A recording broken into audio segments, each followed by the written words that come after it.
What's up, everybody? Welcome back to Racing with Jesse Rosinski. Hopefully, you're having a good Monday or whenever you're listening to this, wherever you're watching this. It was a long weekend. There's still a lot to come, but it was one of those days, I guess is how I'll put it, in Alabama for NASCAR Cup Series on Sunday. Uh, some of the racing was okay. Some of it was abysmal. There's some moves that people made that I don't understand. And there's a bunch of stuff I'm still not sure how to feel about when it comes to, NASCAR and stuff that happened during it. Some stuff, little things, some things, I heard solutions from people on the social media on Racing Rosinski, going through Twitter and all that.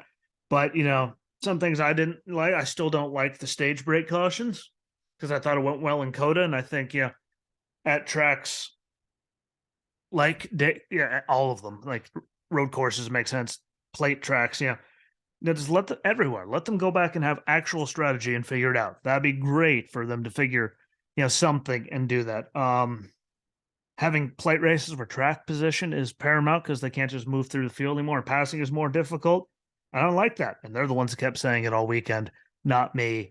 There's some guys we saw Austin Hill just fly through the field. I mean, there were some, but it did seem, much more difficult lately. 3 years to pass there and at least carve your way through the field easily, and especially this year because they really didn't seem to want to go three wide at all. Granted, it's normally not the most likely or favored thing, but they still were able to do it, and they could do it, and they didn't seem really big on that. And there's also a really good idea I saw on Twitter that if they're gonna have big tracks like this, why not have the choose cone on the back straightaway? Because they can figure it out and they'll be all lined up by the time they come back around instead of wasting a whole extra lap. That's really really dumb that they do that. We all know they're doing it just to kill more laps, kill more time, more commercials because they're killing more time, all of that. But I find that to be ridiculous. I've never liked it, and that was a really good idea. The thing, moving it from the front stretch to the back stretch so they could have the lights on, get back there, turn it off. Here comes the choose, da da da da da. And Talladega's so big they could do that, get back around, problem solved.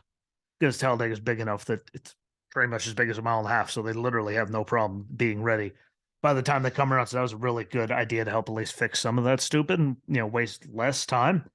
And the cautions taking so long, like some of those cautions were enough to make your head actually physically explode with how long it took them to get everyone back going again. I will get into that more, but those are just some of those things I still don't know how to feel about them, except for that idea for that guy putting the choose cone on the back straightaway. That was genius, and it would help a lot. But we all know it's all about commercials and sponsors. Sorry for the chair, and not actually racing and airtime. But enough of that. Let's get to the race. The Geico 500 stages of 60, 60, and 68. I did agree with that compared to some where we saw really big numbers at the beginning, like truck race at Texas, and then smaller, or ones that are really, really like small, and then suddenly we have one that's like double, triple, quadruple, the distance, which I just never understood that. And I still am not a fan of the cautions afterwards. Just let them keep racing. They can still get points. But Tony Stewart in the booth with Mike Joy and Clint Boyer again. Tony's really good there.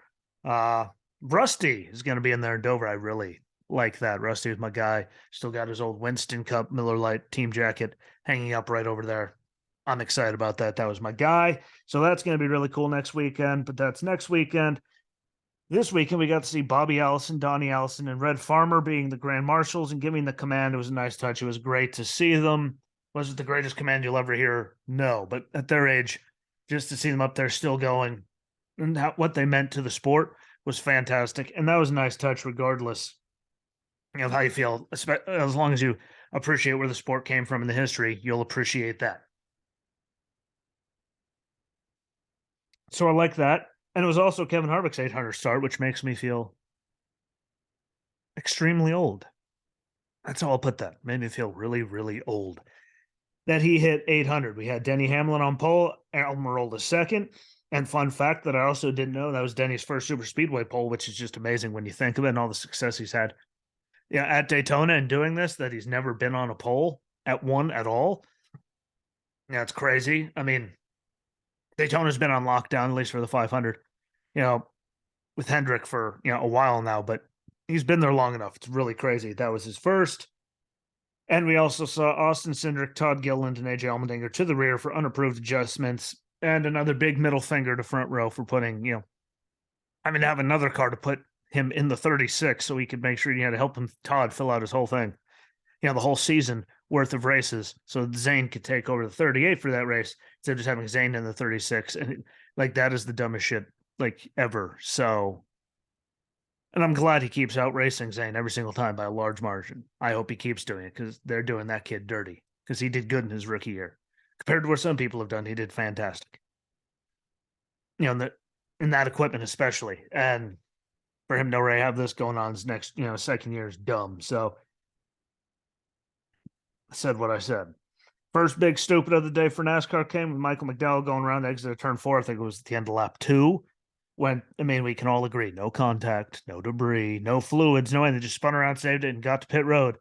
And it took them 4 laps to go back to green flag. We had a 4-lap caution for a 1-car incident with no debris, no fluid, no anything off of turn 4, right there by pit road. He went down it. Boom. Open the pits next time. Let him go if anyone wants to go on lap 2, which no one would. And it should not take 4 laps to get all that in at all.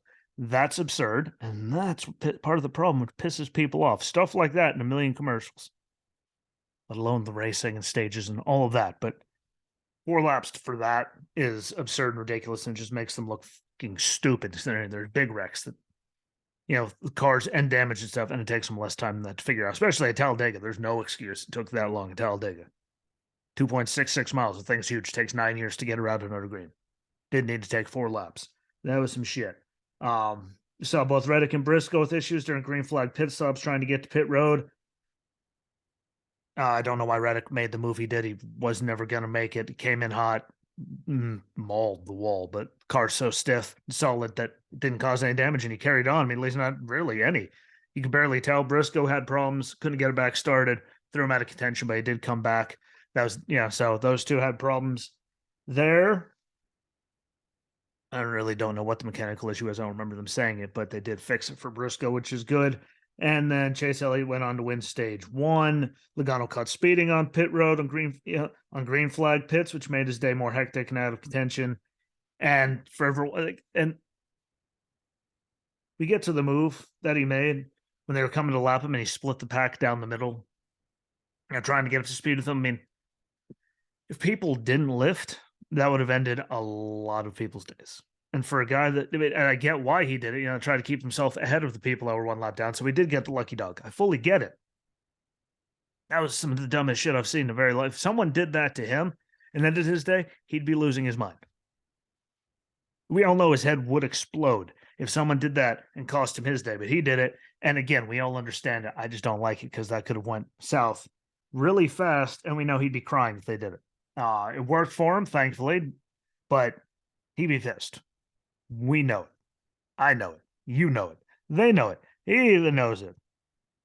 That was dumb. It worked, thankfully, but that was really dumb. Almirola won stage 2 after that, after a great move late to get it right before the line from Chase Elliott.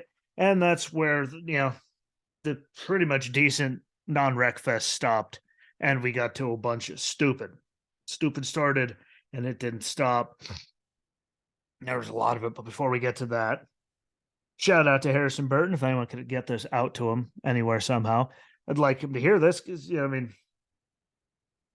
Walter and I, throughout the time last year, reamed him a lot. I've personally reamed him a lot just because I didn't think he was ready for the spot. I don't think he deserved the spot, and last year he proved that, and he hasn't done much better, but he did good at that plate race. He can plate race, and he was up there and he was leading until he got, hit in the wrong spot, and, everyone everyone loses it in those situations, so I can't hold that against him. He did a good race until that happened. Off the nose of Noah Gragson. Funny fact, they're talking about how good Noah was at plate tracks, and that was his thing. And then he spun out Harrison Burton immediately as they were in mid-sentence. I thought that was a nice touch that it worked out that way, but it was a good run for him. It sucks to see him, him get out of the lead because of that, because he really did run good. But shout out to him. I normally, got to give credit where credit is due. And he looked good. Again, he spun off the nose of Noah Gragson. Others got Austin Dillon, Zane Smith, and Austin Hill all involved in that. Joey Logano went around trying to jump the third lane and just garbage timing. Just where it went, no matter what. I mean, if he waited just a little bit longer to do it, they would have been more square and they wouldn't have been at the transition there. So there would have been, more downforce on the car. It was just bad timing in a bad place and crazy, stupid blocks trying to get up into lanes to make things happen. And this is where we get, which is what sent us to overtime. Sadly, Corey LaJoie, Ricky Stenhouse Jr., Harrison Burton, Harrison Burton at least spun trying to avoid contact with Byron. But again, those guys all involved with that. First overtime, overly aggressive bump drafting, especially in the turns, especially literally as they restarted, like in turn one. So if you're watching this like that far away from the start finish line, getting all crazy, overly aggressive in the turns there. Chastain tries to fill a gap after Noah got loose from a hard slam from him. It's one of those dumb things that happened. The gap really wasn't there. I mean, Noah's trying to protect himself. It's just they put everyone in these situations, and that's when dumb shit happens, and people lose lots of money for cars because this is how you go and lose a lot of them. But that was when the Larson and Priest contact happened. I'm thankful it was the passenger side door. I'll talk more on that later, but I'm glad that Kyle Larson, when he came across, the Priest hit him on the passenger side, because you could say there's more protection on the driver's side, but still those bars aren't meant to break. Like, things are welded together and they take barrel rolling. Like the force that he had to get hit by, that was in the driver's side. It doesn't matter. That was not ending well 10 out of 10 times. No matter how much extra little bit of protection there's there, that was a hit. And glad that, he walked away from it, because the breaking bars in roll cages from impact. And, Priest, we saw him jostling around. So hopefully his brain's okay after that, because that was a hell of a hit. And it's not a good look to have that happen, but it is what it is. Hopefully they, walked away. We'll see if any concussions, right? Anything comes out throughout the week for any of them. But big hit, big scary hit. And then the second overtime, they made it at least through the white flag. Bubba was leading, made crazy block, got turned. Just the name of the game in these things. Crazy blocks. Dumb stuff happens. And it's what happens. It's what they set up, especially in overtime. You got to go. You got to be the guy there in case something stupid happens, because that ends it. And this is what happens. I mean, that's exactly what happens. He rooks, took out a bunch, big one, ended the race, but he did take responsibility for it, which is good. We always hear me bark about his attitude and his mental, game. He was an adult that time. So congratulations and shout out to Bubba. Get that to him, because I know I bash him, but maybe he acts like a petulant teenager. I think he deserves to be called out for it. He's supposed to be a grown-ass man in the sport. I got no problem with me doing that. If you do, tough. But Kyle finally gets the win in one of these, first win in forever there at Talladega. And this time when all hell broke loose, it wasn't him in it getting wrecked. It was someone else, and he took advantage. So Kyle Busch got the win. Ryan Blaney second, looked good all day. So good to see Blaney up there. And again, they were on the track a lot. So, on the pit stop thing, right? It was just the way the racing is there.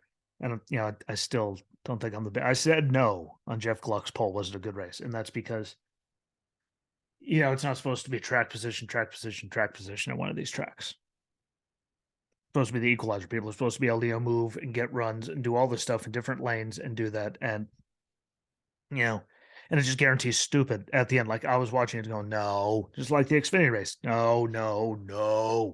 And she's looking at me going, well, I'm like, but it's going to happen sooner or later.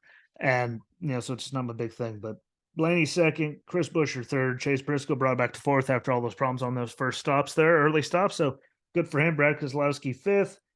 Made it through that last one. I was hoping he did. I was glad to see it. See both RFK cars in the top five. Great for them. Great to see it. Eric Jones sixth, William Byron seventh, Christopher Bell eighth, Daniel Suarez ninth, and Todd Gilliland getting a 10th. He should be in the 38, and Zane should be getting the extra cars. The end. So far, he's outraced him every time. This time, he was in the same equipment, and it was Dega, but look at all the other times. He's normally much better.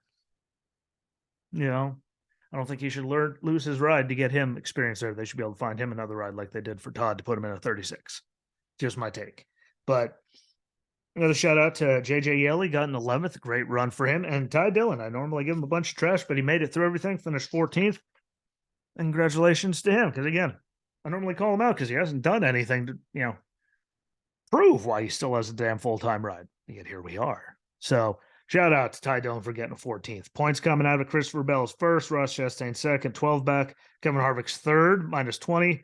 Now other names include Brad Keselowski, 12th at minus 64, McDowell is 19th at minus 129, Ty Gibbs 20th at minus 132, Bubba Wallace 21st at minus 140, Todd Gilliland 22nd at minus 142, Chase Elliott's 31st at minus 211, and that's after missing 6 races.